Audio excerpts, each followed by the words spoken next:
Hi everybody. If you subscribed to my channel before I started doing mostly stuff about carnivore and keto, then and you don't want to hear it, then you can mute notifications or unsubscribe or hang in there and see what's going on. Because I used to do music, but I'm a mom, and my kids are nearly grown now. But anyway, that's all.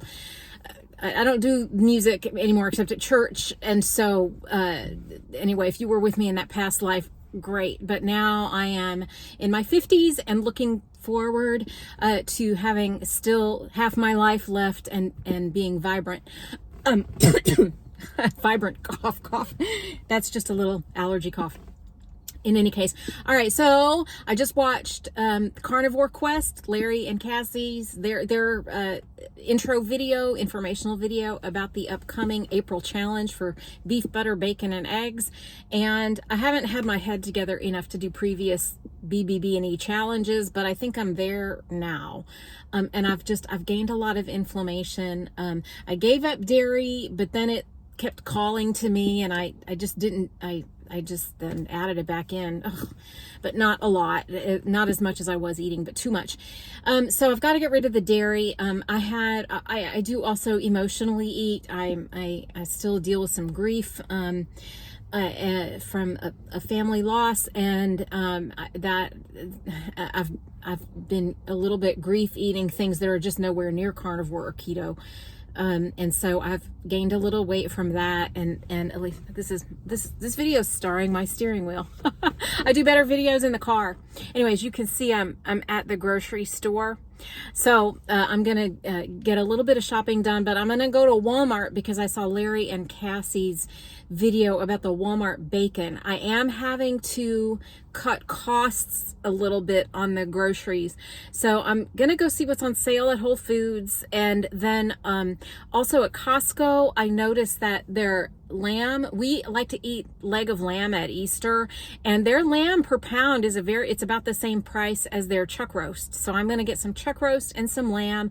I'm going to check out their steak prices. I'm going to stop by Walmart because y'all mentioned that Walmart bacon, which I had stayed away from Walmart meat and all of that, but you say it's clean, so I'm going to go check that out and see if I can maybe supply the household with that. And also I know that the pork belly at Costco is a pretty good price per pound. So I'm wanting as high quality as I can, but at a bargain is what I'm really needing to do.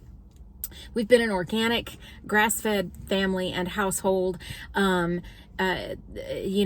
having to ride the economy and ride through all those things, so I know it will be okay. So I've just got to make some very smart decisions.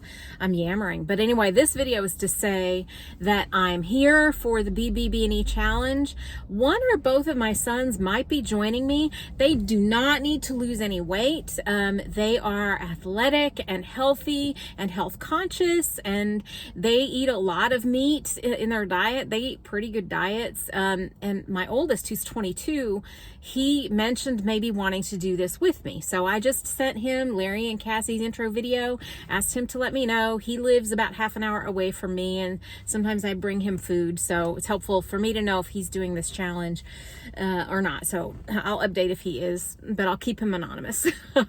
So in any case, I'm here for it. Cassie and Larry, anybody else watching this, I'm going to put the link to their channel in my description of my tiny little channel. If you started following me based on my carnivore videos, you probably already follow them, and maybe Dr. Ken Berry, maybe Steak and Butter Gal, maybe carnivore Kip.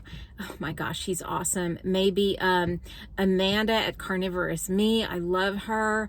Who I started also following some other channels anyway, but these people are great. Like, I feel like watching them is part of my family, and it's really helping me. So what I'm looking forward to with this, right now I'm getting my head together, having a conversation with myself between now and Saturday about my response to grief. My sister did not really have a weight problem. Sometimes she might have had about 10 or 15 pounds she wanted to lose, but she always looked super cute and didn't really look overweight if you looked at her. And what I found myself doing is like eating foods that I know she liked or at a place she liked, and like as a way of being with her. I didn't intend to get into this anyway. And so, anyway, we lost her last year. So, but that's not an appropriate way to deal with grief. It's acceptable because we're human, right? But it's not moving my life forward in any way. It's not really helping the grief. It's not. It's temporary. So I've got to really deal with the reality of that and do a deep dive on that and make some promises to myself.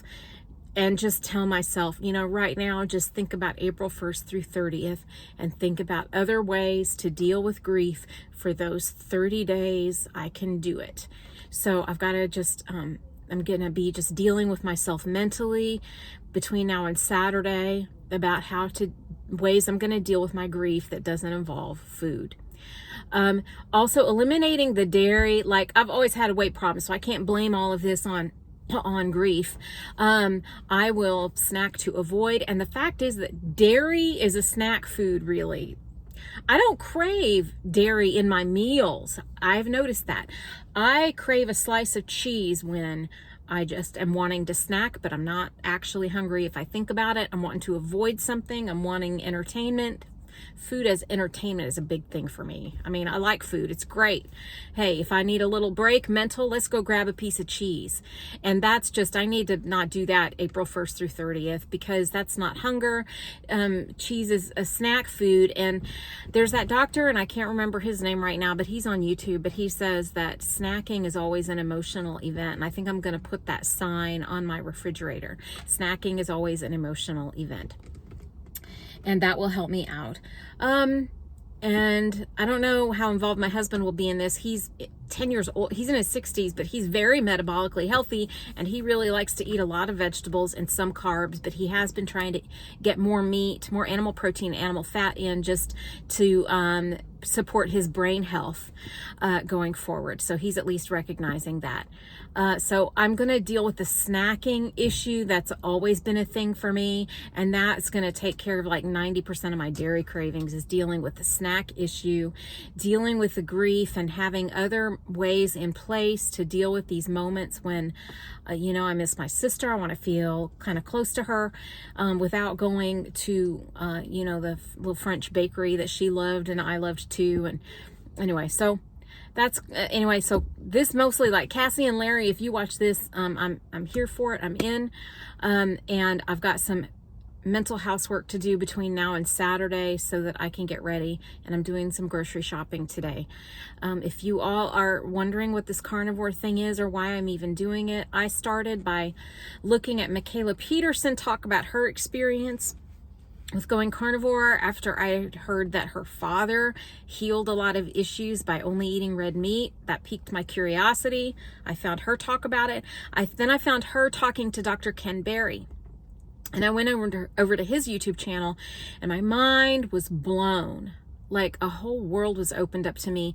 Now, I already knew about keto. I already knew about low carb. I already knew about all of those things. But keto allows too much cheating for me.